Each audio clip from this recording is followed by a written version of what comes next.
to the third video of the accordance principle series. In this video, we're going to be trying to tackle this one right here, the value here, which is also this one. And then after that, we're going to go for this one. And then we'll do one more thing after that, but let's just start here. So hopefully you remember everything from the previous video and how we led ourselves to this conclusion right here. In this one, we're going to start with this. So let's check this out. To begin with, we can use the law of total probability to get that this is going to be greater than or equal to 66% chance. And yes, I'm assuming this is a third, so then this would be 2/3. I don't know, just try to be specific, and that's why I didn't say 67 and stuff. I don't know, who cares? But anyways, that being said, this right here, we can actually get to using conditional probability, right? So this times x is this. Well, we would just simply say that this is less than or equal to a 6% chance. And hopefully you can see why that is, because, you know, like, if you take this and you multiply it by this, that'll get you this, you know? That's kind of the idea. So, all right, let's keep going now. The next thing I want to mention, first of all, we got this right here, right? So that's less than or equal to 6% chance. And this is where things get kind of weird, because this is really key here. Notice how if we go down this timeline, right, never dinosaurs, versus if we just start off here and go from here, right? So in the Cenozoic versus the extended Paleozoic or something, some kind of never dinosaur situation. Notice how if you go here versus here, in both cases, they share this crucial similarity, which is that neither world has dinosaurs. And yet, as we can see, in this world, we have over a 16 times greater probability of us existing here than we do of existing here. Hopefully you can see why that is, because, you know, and even if we had set this to x, right, this would end up becoming less than 6% x. And hopefully that's clear just from the Bayes theorem kind of stuff. This would go here, and then that would show up here. So the idea is that the ratio of these, right, so this one over this one, is always going to be less than or equal to 1 in 16 chance. And that is just a fundamental relation that comes out of following these two sticky notes and supposing this postulate that is less than 13% and this postulate that is quite near 0%. Just assuming all that, this is a key takeaway.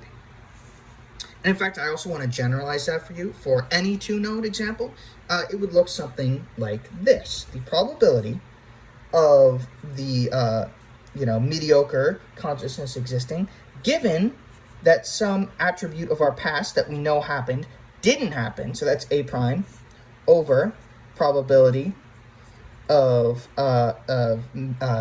what should we call it, mediocre consciousness, assuming that property did happen as it did in our past. This will in fact be less than or equal to the probability of that attribute divided by the probability of the attribute not happening.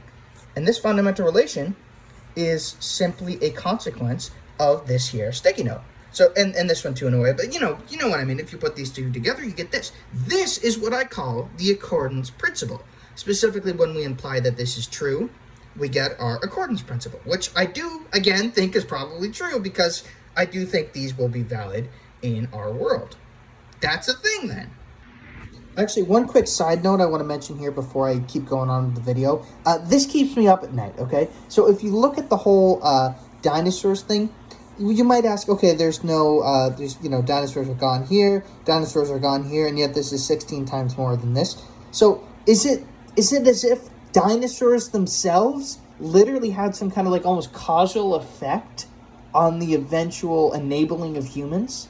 You know what I mean? Not that they were specifically making humans evolve during the Mesozoic, but it's almost like the Mesozoic itself was some kind of factory for heightening the capacity of our mammalian ancestors to become humans. So we spent the Mesozoic not evolving to humans in particular, but we spent the Mesozoic evolving to a state in which our human capacity was significantly heightened, at least by 16 times the difference. So what does that say about the Mesozoic? What does that say about the dinosaurs? The math itself just says it was the case, but I really am curious now about what the heck was our interaction with the dinosaurs like, to the point where literally the very state of being in the mix with them, like 1,000 times over, heightened our probability, our capacity of eventually becoming humans. So, you know, if dinosaurs never were in existence, that would be like automatic damage to us. Whereas if they do exist, that's really helpful to us. No idea what this means, but it's fascinating. Okay, so for the last part of this video, I want to just explain a kind of a weird consequence of all this. In fact, let's go to the next page to do so. If I can even get it. Oh my god. There we go. So we're going to go to the next page, and let's check this next part out. Okay, so here I want to show you this graph I just drew out. This is kind of fascinating. So if we imagine that there exists a function, f of t, which tells you the inherent capacity, so to speak, of ourselves, or our ancestors, our lineage, in evolving toward humans, right? And what I specifically, the definition of it, it is the probability of humans one day evolving in the biosphere, given that dinosaurs, or that general kind of roadblock, are wiped out, removed, whatever, just removed from the equation, you take the dinosaurs away, what is our inherent probability? So that's why it's kind of a capacity, because with that dinosaur roadblock out of the way, what can we make of ourselves? It is a function that tells you how well we're likely to do. Okay, so that's the idea. And then as you can see in the now, we have reached that 100% mark. And then, X is what I called 100% on the last page. Specifically, it was the probability at the beginning of the Cenozoic of us evolving. Okay, and I said it was less than or equal to 100%, and then we calculated the other one right here at the beginning of the Mesozoic would have been, or specifically on the Noah dinosaur timeline, it would have been less than or equal to a 6% chance, right? And that was the other one. So then we said, okay, this is a 16 times ratio, and then I told you that if we set this to x, this is x over 16, and etc. Here we go. This is that plotted out. And again, we're assuming that this is an f of t where dinosaurs are removed from the equation. So at this point, we would be supposing dinosaurs never exist. And then at this point, we'd be supposing that dinosaurs had existed, but now they're wiped out. And notice, I want you to notice right here, this is not linear, right? This function, if we try to draw, now like, what do you call it? Extend this analytically, we're going to notice that we can't make it linear because as x shrinks, that will change accordingly. And then this will go here and then hit 0 anyways, which is not good. So, this does not work linearly for an x. But what does work if this is exponential, then the trends will be consistent. So let's even draw out that exponential function here. That shows how this is. And then, right here we just have obviously some kind of, we don't know what's between x and 100%, but it's like that. And we'll suppose this is an exponential function. And at this point you can ask, okay, let's say this is an exponential function, right? What is the logarithmic derivative, which is the exponential function equivalent of slope, if you want to think of it that way? What is the exponential slope logarithmic derivative of this? And you'll notice it is this. So we get roughly a 2% increase in f of x per million years. So every million years, f of x increases by about 2%, because this is a roughly 150 million year span. So, f of x is increasing like that. And right away, you might notice something quite strange with this, okay? Which is, what if we extrapolate this all the way back to the beginning of the Earth? And actually, in order to do this, we're going to need another sticky note to add to our pile. So let's do that right now. Okay, so here we go. So if we pick a random time in natural history, and then we find the progression rate of that time, so that the rate at which our human capacity is increasing, right? You find the progression rate, then we should suppose that progression rate should be mediocre in the set of all progression rates that we could have picked by picking a random time. You see what I mean? Because if we're supposing that I happen to select the Mesozoic here, so I picked a random span of time in Earth's history, and we got this, progression rate accordingly over that time, at least the average progression rate, then you might suppose, well, I guess, either there was an extreme fluke and bias that I happened to pick an extremely high progression rate in the Mesozoic compared to normal progression rates throughout geologic history, which would, either that would be a crazy, insane fluke, or that would suppose that, maybe it's not random what I would pick, which is even weirder to consider. So if we suppose that I did, in fact, pick a random time to assign this to, then we would suppose that random time is mediocre in all of them. So as such, we would suppose that the average of this progression rate would also be roughly 2% per million years on average. And that's what this tells us. So if this sticky note is right, which, again, this seems pretty darn convincing that this should be the case.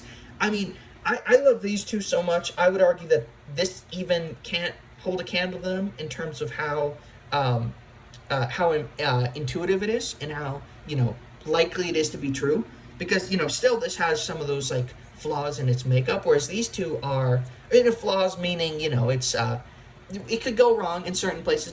This one could go wrong in 1,000 places. This could go wrong in 2 or 3 places. And it's hard to see these two going wrong at all, unless we have to, like, break Occam's razor and create a chain of madness to make them go wrong. So, that being said, 2% on average. This is where this gets crazy, okay? Watch this.